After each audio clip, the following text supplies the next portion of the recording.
Ni ramai seller-seller yang muda-muda ni berinteraksi dengan niaga bandar di Bandung, di Jakarta, di Medan. Jadi itulah saya cakap tadi, dunia bandar ni memang siapa dah masuk susah nak keluar. Rupa saya jugalah. Itulah jadi punca rezeki.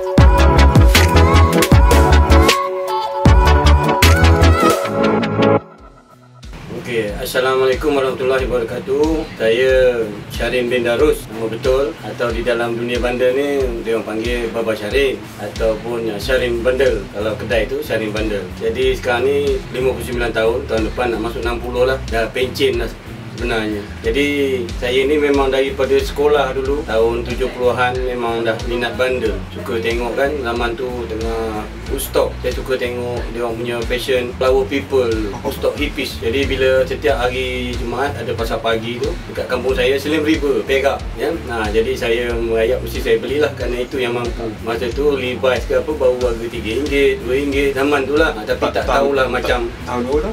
Ya? Tahun berapa tu? Tahun dalam tahun 70-an. Jadi zaman tu dah saya dah mula berjinak dengan bandar ni. Kalau dulu kebanyakan kita tengok di pasar pagi, pasar malam bandar ni dikuasai oleh orang-orang Indonesia ni lah yang datang daripada Medan. Jadi itulah kerana minat sangat tengok movie-movie Mat Salleh ni, cowboy ni. Jadi kita pun terikut juga. Kemudian zaman hippies pula kita pun terikut tengok jaket dia dengan seluar dia berbunga-bunga, dia orang kreatif. Dia orang buat macam-macam. Jadi rupanya dalam bandar tu kita dapat benda-benda tu. Sama tu kita remaja sangat lah. Kemudian kebangkitan rock kapak ni. Jadi itulah minat sangat tengok bandar ni. Ya, Bapa kalau aku kerja Bapa ada apa? Ke full time dengan bandar ke macam mana? Saya tak pernah ni lah bekerja. Dunia saya meniaga. Niaga makanan, niaga pakaian. Sampailah saya pilih niaga bandar ni lah. Pada era 70-an juga. Saya merantau ke Kuala Lumpur ni. Tempatnya pun di Cokero.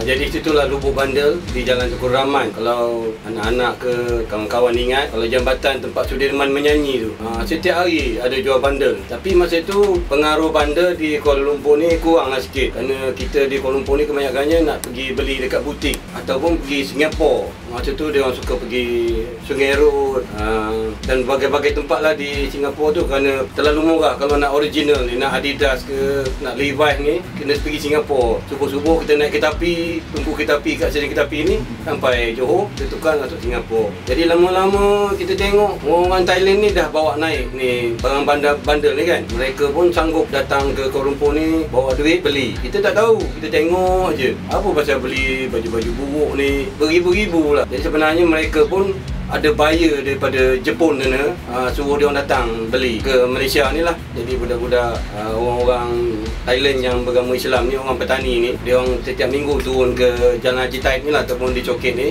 cari bandar. Jadi kita perhati dia orang pandai memilih. Masa tu benda-benda yang vintage lah, vintage daripada workwear ni. Belum ada sportwear ke streetwear ke, belum masuk lagi. Jadi itulah kita tertarik. Sehinggalah saya berusaha ke mana dia orang bawa benda ni.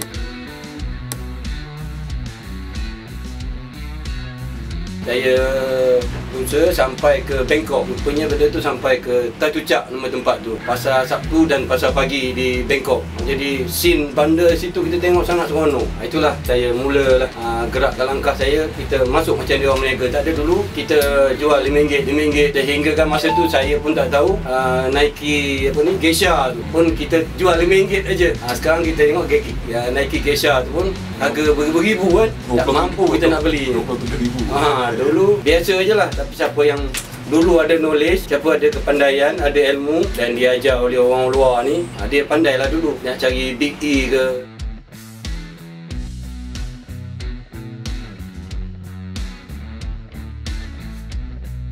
Kita masa tu belum tahu lagi. Yang kita tahu yang cantiknya dekat butik tu, butik Levi's ke, butik Adidas, semua made in West Germany masa tu. Ya, Bapa dah berapa lama dah duduk kat Kuala Lumpur ni dan si bandar ni dah start berapa lama dah dekat Kuala Lumpur ni, Abang? Ya, kalau sekarang ni masuk umur 60, dia umur 18 datang sini. Jadi hampir 40 tahun. 40 tahun datang sini. Mana si bandar tu start tu bila? scene bandar tu sejak datang lah. Sejak datang. Saya tengok orang berniaga kat depan ni. Saya merantau habis sekolah, habis tingkatan 5, saya merantau sini. Tak pernah lah kalau nak kata kerja tu adalah, kalau orang kata tak kerja tu tak ada. Adalah kerja sekejap, tapi lebih minat kepada bidang perniagaan. Jadi saya terus berniaga. Mula asalnya saya ambil bandar ni dekat Pudu Raya. Orang pertama ada kedai, orang Melayu kita sendiri yang ada kedai. Yang lain tu dikuasai oleh orang asing ni lah, orang Indonesia yang merantau ke kita ni kan. Jadi saya dapat di Pudu Raya. Jadi Pudu Raya tu ambil masa tu di Melaka. Orang panggil Kampung Arab ke apa ke. Ambil stok situ. Situ. Dulu pakai guni apa ni? Guni betul-betul guni beras tu. Bukan macam sekarang ni guni gula tu kan. Plastik tu kan. Dulu guni dekat tebal tu. Dulu guni beras tu. Jadi balik kepada cerita Raja Bot ni tadi. Mula-mulanya kami ni meniaga mobile. Mobile maksudnya ada pasar pagi kat mana-mana, saya bawa saya punya Pajero dan beberapa kawan lagi kita buka. Sehinggalah ke pasar Pintu Gerbang, Pasar Minggu, Kampung Baru. Kita minta kepada penganjur tu kita buka bandar. Jadi meriahlah situ. Kita panggil kawan-kawan kita yang ada memiliki barang rare kepala-kepala ni kan. Setiap Sabtu Ahad, salah seorangnya ada Fendi dan ramai lagi lah, Mat Lemon, saya ingat lagi kan. Jadi Mat Jepun memang orang yang hebat main bandar masa tu lah. Jadi kami pun buka setiap pagi. Lama-lama kami tengok pengurusan tu macam tak pandang kami ni orang bandar. Dia suruh selit yang barang-barang cak ayam lah, macam-macam. Jadi terasa lah kami. Okey, kami cari tempat lain lagi.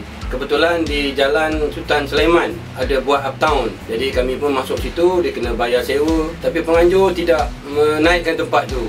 Okey, saya patah balik ke Jalan Raja Bot ni. Kedai saya memang di Jalan Raja Bot. Dan saya pun datang-datang KL ni pun terus duduk Jalan Raja Bot. Tak pernah pergi mana selama 42 tahun ni lah. Duduk di Raja Bot atau orang kata coket ni lah. Selepas tu saya tengok kawasan tu kosong lah. Jalan Raja Bot ni, jalan lorong Raja Bot, Jalan Raja Bot, Jalan Jusid. Kami meniaga pada mulaannya 2-3 orang, termasuk yang Mat Lemon ni, Effendi, Herman. Kami mula sehinggalah Merdeka pada tahun tu, sambutan Hari Merdeka pada 2012, kami panggil semua. Kita cakap boleh meniaga di Jalan Raja Bot ni free, tapak tak payah bayar, percuma semua. Kita pun mulalah. Jadi ada sambutan bertambah lagi. Daripada 5 tadi dah jadi 15 hingga 20. Sehinggalah sekarang 250 orang di Jalan Raja Bot ni ataupun JRB kan. Itulah tambah meriah. Ramai juga yang dah berjaya di sini. Jadi bila mula-mula datang sini meniaga, kadang-kadang jualan boleh sehari 1,000, 2,000 masa itulah. Barang-barang yang rare ni ataupun yang keras orang panggil ni kan, dia boleh meniaga sehingga dia mampu menyewa kedai lain. Tapi dia support juga. Malam Sabtu sama malam Minggu dia datang meniaga. Dan kita pun telah mengadakan satu event besar-besaran Nike bersama seorang kolektor yang berjaya lah di Pahang sana, iaitu saudara Hantu Guni atau panggil Sofi. Jadi kita combine dengan dia, kita buat di Jalan Raja Bot ni satu show barang-barang Nike ni. Jadi saya tutup perniagaan saya sementara. Saya bagi kebenaran gunakan gerai saya ni, kita display semua barang Nike dan kita panggil TV3 untuk kita highlightkan lah, untuk popularkan Jalan Raja Bot ni dan kepada peminat-peminat bandar. Masa tu scene bandar ni belum nampak lagi. Yang nampaknya di Jalan Raja Bot. Jadi alhamdulillah kita tak sangka hingga 100,000 orang datang ke Jalan Raja Bot ni. Tahun bila? Ya? Tahun bila? Dalam 2013 saya ingatlah. Tahun yang kedua kami buka. Sehingga sekarang dah 8 tahun. Tahun yang kedua lah kami buka di JRB ni. Jadi itulah anak-anak muda tengok bersemangat. Saya pun tak sangka daripada Kuantan pun dah datang. Kalau ingat Pak Tam.